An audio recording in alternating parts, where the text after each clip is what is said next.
Hello and welcome to the Music for Young Violinists project.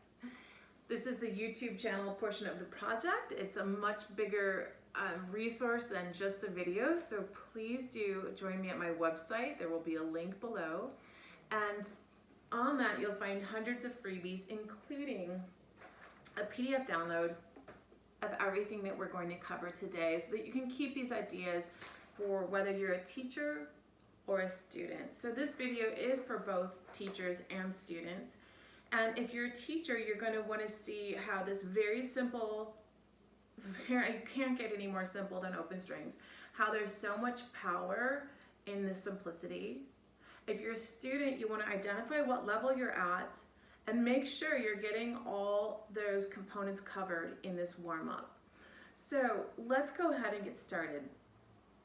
The open string warm-up is exactly what it sounds like. We're going to take each string, starting with the A, going to the D, then the G, finish on the E, and play each note 4 times. A beginner would do it like this.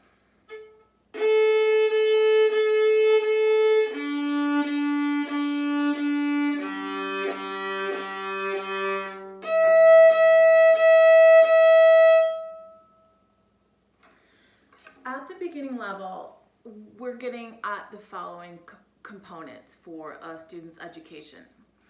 First of all, we're introducing the expectation of 1-point focus, quality, and beautiful tone.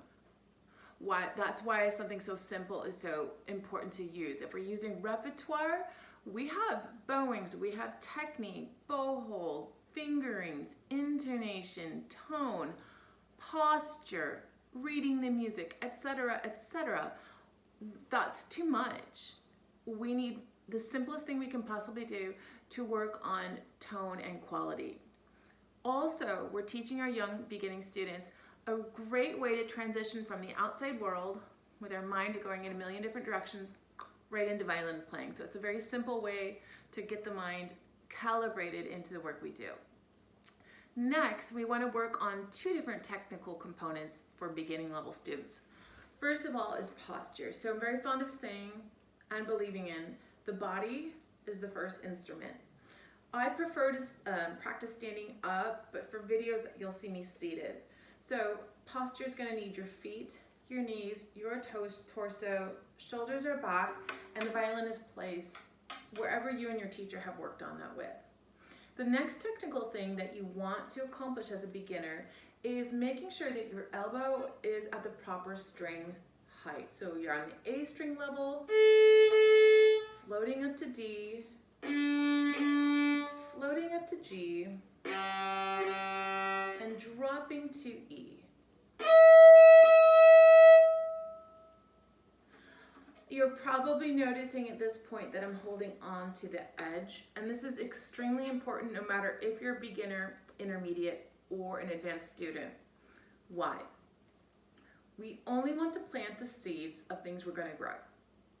So when we hold on to the edge, you're going to notice that this stays roughly in the posture. We're going to bring it down later on.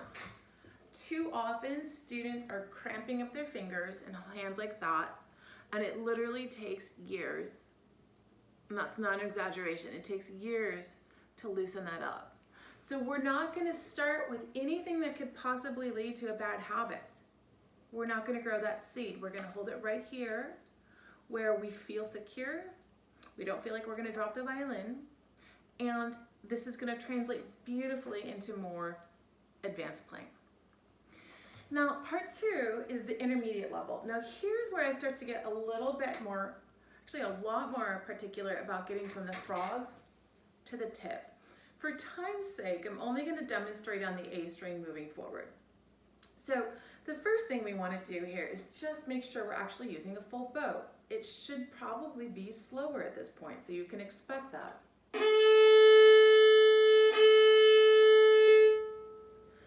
Things to work on here is the bow close to the bridge, yes or no? If not, let's get it there. The next thing we can start to do is add a metronome. So you can start to add, okay, maybe we're just going to do it for 4 beats down, 4 beats up. Third, we're we're going to start to get specific with how we use the bow, and we're going to start to divide it. This is my favorite part to work on, and you can take this to great extremities. So what do I mean by that? To divide the bow, we're going to start by just doing 2. Then we'll go to 3. 4.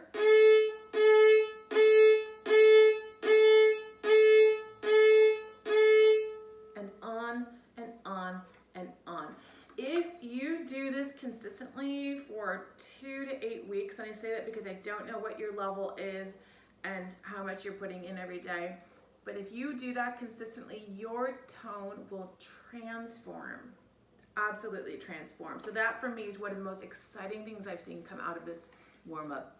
Now, you can also take that and start to get specific, and I do recommend to do that. So here you see, this is called painter's tape here in America. It's one of my favorite things to use. If you're a violin teacher and you don't already have some of this in your studio, go get some. I have an entire video called Violin Teaching Supplies from the Hardware Store, and of all of them, this is definitely my favorite. So you're going to take the bow. I'm going to work in kind of quick right now, so this might not be the exact 50% place, and I'm just going to leave these as little flags. I would probably want to do one there. I'd want to do one at the 25% areas here, like so, and like so. And now we're going to divide it in half. Okay, again, probably wouldn't leave those sticking straight up, but they're easy for me to take off. So now we'll go, and that's a lot harder, as is.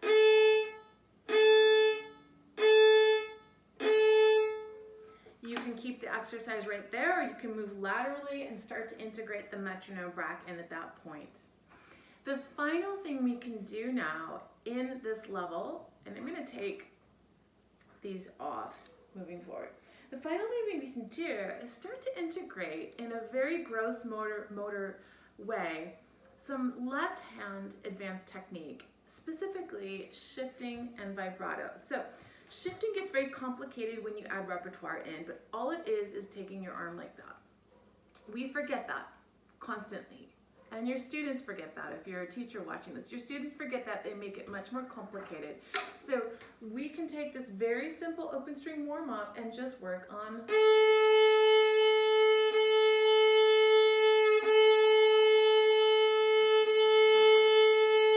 shifting. If you're teaching arm vibrato, that's also arm vibrato. So you're just trying to get the left and the right hand synchronized together, getting that choreography. You can also do vibrato. So I like to, again, put it back into this position where we're using the edge of the violin to create only what we want to create in our technique. And we'll do some vibrato on the edge while we're just practicing bowing. That's a much more successful way to introduce shifting and vibrato than all of a sudden popping it in a Vivaldi concerto with no preparation. So these skills, when done little by little by little by little, they're like little vitamins that just nourish everything, keep everything healthy. And then when you get to some of that major repertoire, it's not hard because you've been planting the seeds for what you want this whole time. The final thing we can do is work at a more advanced level. So here we're going to focus on the extremities of the bow, the frog and the tip. And what I mean by that is now I'm going to change the pattern up a little bit. So, taking it at the frog. 1, 2, 3, 4.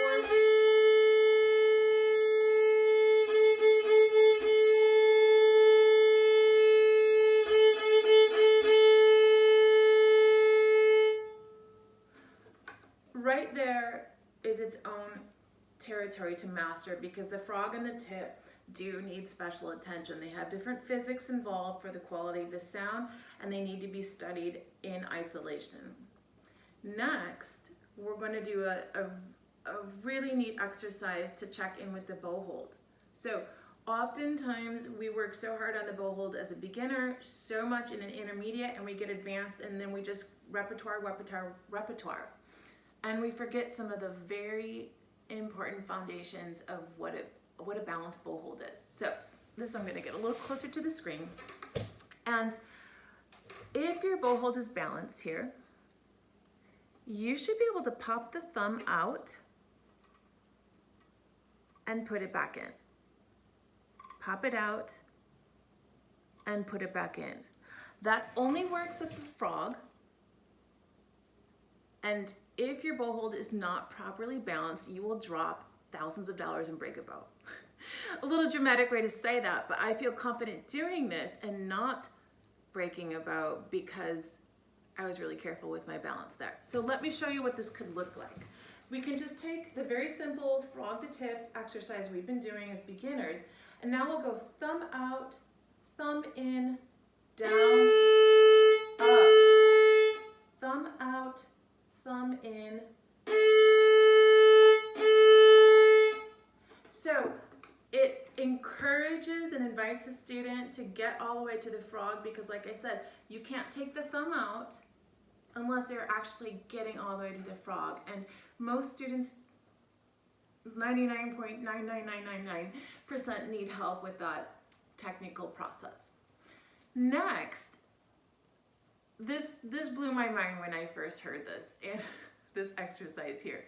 We're gonna learn a little bit about how the violin plays the bow. So this whole time we've been exploring how the violin has been pushing up into the bow hair.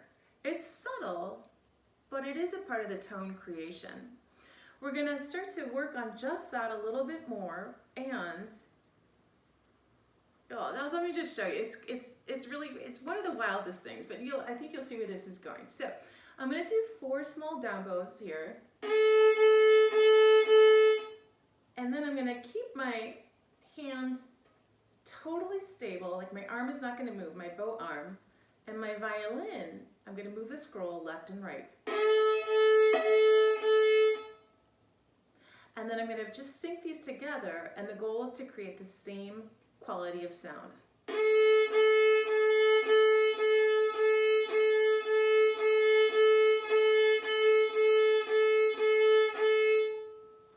In advanced playing, we are playing with some of those very subtle mechanisms there at the frog. So that's, I don't know, it's just so fun. That's really fun. The last thing we're going to, or actually, sorry, 2 more things. Also working specifically at the frog here is finger motions. So hopefully you've all been doing your table corners and tiger paws. Table corners, tiger paws. If you're going, I have no idea what those are, what are those for, where do those come from, I have an entire video about all those things, and I'll put the link in below. But it's pretty self-explanatory, right? A little tiger paw in the corner of a table. So we want to play with some of those things now and start to use those finessed movements that we use in advanced repertoire all the time here at the frog. So we'll take the same pattern that we did before, kind of 4 and 4, and then I'll try to make that same sound with just my fingers. Arm, fingers. And it'll be forthcoming. I didn't make the best sound there, but when I'm really working on that every day, and your students are, you're going to hear something very exquisite. So the last thing we're going to do is go back to the bow divisions, and I'll just put 1 middle point here because it'll be enough for us to understand. So when we're beginner, we're trying to get really precise with how we divide the bow because it trains us to kind of tune into how do I control my bow? How do I stop it where I want to, start it where I want to?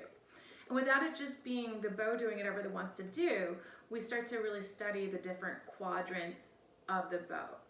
But rarely does a piece of repertoire actually need that type of kind of computerized division.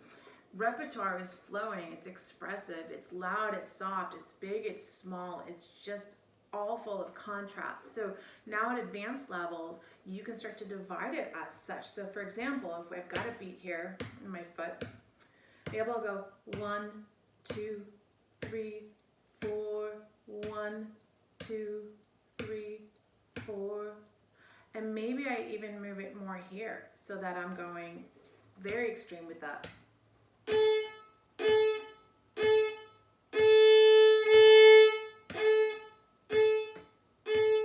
And maybe I'm gonna have some fun in my lessons and just keep moving that closer to the frog and keep trying to get the same sounds.